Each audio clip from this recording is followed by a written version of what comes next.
Hello everyone, स्वागत है आप सभी फर्स्ट ईयर के स्टूडेंट्स का एक्शन फॉर ड्रीम प्लेटफॉर्म पे। तो कैसे हो आप सभी? आई होप आप अच्छे से पढ़ रहे होंगे इस एग्ज़ाम टाइम में। और आप सभी की इतनी रिक्वेस्ट पे हम आपके लिए इंपॉर्टेंट क्वेश्चंस ले आए हैं जो आपके लिए बहुत हेल्पफुल होंगे। आज अपन बात करेंगे बीएससी बीएड फर्स्ट ईयर की केमिस्ट्री के इंपॉर्टेंट क्वेश्चंस की।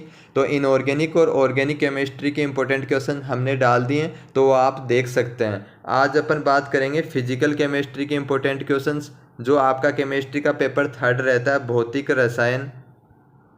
इसके मोस्ट इम्पोर्टेंट क्वेश्चन डिस्कस करेंगे जो आपकी आने वाली एग्ज़ाम के लिए बहुत हेल्पफुल होंगे। और हर साल हमारे मोस्ट इम्पोर्टेंट क्वेश्चंस में से प्रश्न आते हैं, और इस बार भी हमारे बताए हुए में से ही आपको एग्ज़ाम पेपर में क्वेश्चंस देखने को मिल जाएंगे। और आप जैसे ही सेकेंड ईयर में आओगे, हमें आपसे ये बात बोलने की ज़रूरत ही नहीं पड़ेगी, आपको पता चल जाएगा। अगर किसी स्टूडेंट्स को नोट्स की प्रॉब्लम हो किसी भी सब्जेक्ट को लेके, तो वो हमसे कांटेक्ट कर सकता है, उनको नोट्स प्रोवाइड करवा दिए जाएंगे। तो इस क्वेश्चन पेपर को डिस्कस करने से पहले कुछ स्टूडेंट्स के डाउट रहते हैं, तो वो मैं पहले ही बता देता हूँ। जो ये क्वेश्चन पेपर है वो आपके एग्ज़ाम पैटर्न के अकॉर्डिंग ही तैयार किया गया है, जिस तरीके से आपका एग्ज़ाम पैटर्न रहेगा। और जो आप क्वेश्चंस हैं वो आपको यूनिट वाइज बताए जाएंगे। तो चलिए स्टार्ट करते हैं इस मोस्ट इम्पोर्टेंट क्वेश्चन पेपर को।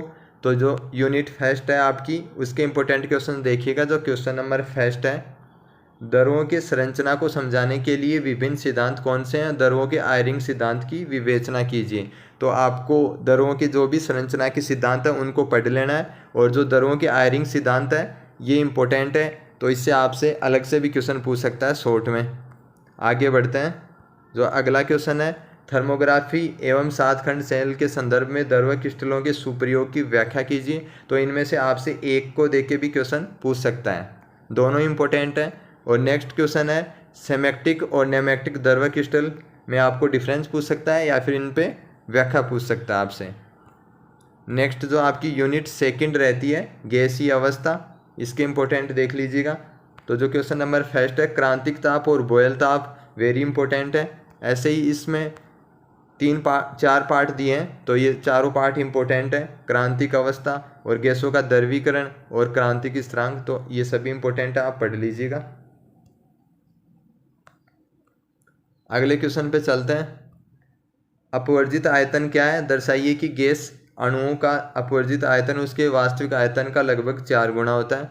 तो आपसे ओनली अपवर्जित आयतन पे शॉर्ट क्वेश्चन भी पूछ सकता है, तो ये तैयार कर लीजिएगा। आप इसको पूरा डिटेल से पढ़ लीजिएगा, क्योंकि इस पर लॉन्ग क्वेश्चन भी पूछा गया है आपके प्रीवियस ईयर में। अगला क्वेश्चन है, गैसों के आणविक वेग के लिए मैक्सवेल वितरण नियम को सविस्तार समझाइए। तो ये वेरी इंपॉर्टेंट क्वेश्चन है। अगला क्वेश्चन, वान डर वाल समीकरण द्वारा सम्मानित अवस्था समीकरण व्युत्पन्न कीजिए। संगत अवस्था नियम तथा इसकी सार्थकता बताइए। तो आपसे सम्मानित अवस्था समीकरण व्युत्पन्न के लिए क्वेश्चन पूछा जाता है। अब नेक्स्ट यूनिट आपकी जो रहती है थर्ड, सॉलिड स्टेट, इसके इंपॉर्टेंट देखिएगा। फर्स्ट, कोष्टिका और त्रिविम जालक, यूनिट सेल, एक एक कोष्टिका भी बोल सकते हैं इसको, और 3 डायमेंशनल ग्रिड्स, तो ये इंपॉर्टेंट है।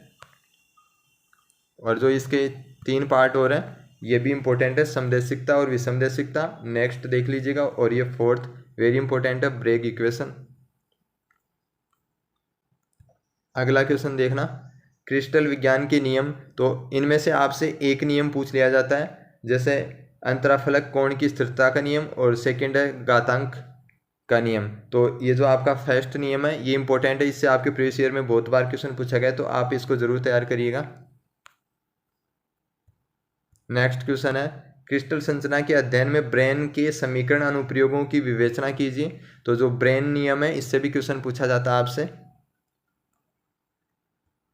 अगला क्वेश्चन देखना, क्रिस्टल संरचना निर्धारण की पाउडर विधि। तो ये वेरी वेरी इंपॉर्टेंट है, आपसे बहुत बार प्रीवियस ईयर में पूछी गई है पाउडर विधि।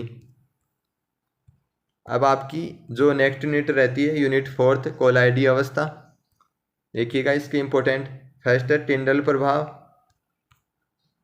नेक्स्ट पार्ट है इसका स्थिरांक, हार्डी सुलजे का नियम, और ब्राउनी गति और स्कंदन। तो ये सभी इंपॉर्टेंट थे, तो इनके बारे में पढ़ लीजिएगा आप। अब इस यूनिट फोर्थ का जो इंपॉर्टेंट टॉपिक है वो है पायस और जेल। इनसे क्वेश्चंस आपके एग्जाम में हर बार पूछा जाता है, तो इनके बारे में आप पूरा डिटेल से पढ़ लीजिएगा। ओके, प्रत्यास्थ अप्रत्यास्थ जेल में अंतर। नेक्स्ट क्वेश्चन है कोलाइडी विलयन बनाने की कौन कौन सी विधियां उनका वर्णन कीजिए। तो जिन विधियों को आपके प्रीवियस ईयर में दिया गया है तो उनको मैंने यहाँ पे मेंशन किया है। जो ब्रेडिंग आर्क विधि है और पेप्टीकरण है, ये दोनों इंपॉर्टेंट विधियां, तो इनको आप जरूर पढ़िएगा। अगला क्वेश्चन है कोलाइडी विलयनों के गुणों का वर्णन कीजिए और विद्युत प्रासरण पर टिप्पणी लिखिए।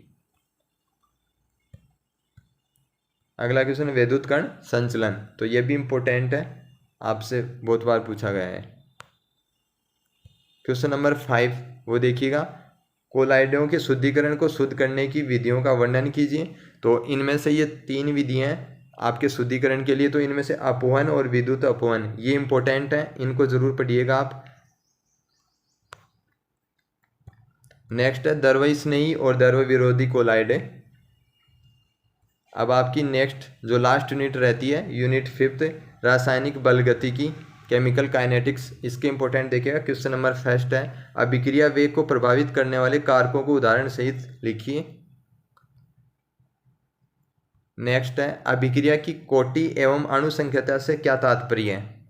नेक्स्ट है संक्रियण ऊर्जा और फोर्थ पार्ट है टक्कर सिद्धांत। तो ये जो एक्टिवेशन एनर्जी है और टक्कर सिद्धांत कोलिजन थ्योरी, तो इनसे भी क्वेश्चंस आपके प्रीवियस ईयर में बहुत बार पूछा गया है। नेक्स्ट है आपका अभिक्रिया का ताप गुणांक। अब अगला क्वेश्चन है सेकेंड उसका फर्स्ट पार्ट छद्म कोटि अभिक्रिया पर संक्षिप्त टिप्पणी लिखिए। तो ये वेरी वेरी इंपॉर्टेंट क्वेश्चन है। अब नेक्स्ट जो क्वेश्चन लिया है इस पे सुनिएगा आप। जो ये प्रथम कोटि अभिक्रिया के लिए समाकलित वेग समीकरण है, और मैंने जो नेक्स्ट क्वेश्चन लिया है वो लिया द्वितीय कोटि अभिक्रिया के लिए समाकलित वेग समीकरण व्युत्पन्न कीजिए। तो इनमें से आपसे एक क्वेश्चन हर बार प्रीवियस ईयर में पूछा गया है 4 से 5 नंबर में लॉन्ग क्वेश्चन में, तो आप इन दोनों को तैयार कर लीजिएगा क्योंकि यहाँ से एक क्वेश्चन आपके एग्जाम में आ जाएगा। ओके, तो इतने ही क्वेश्चंस थे।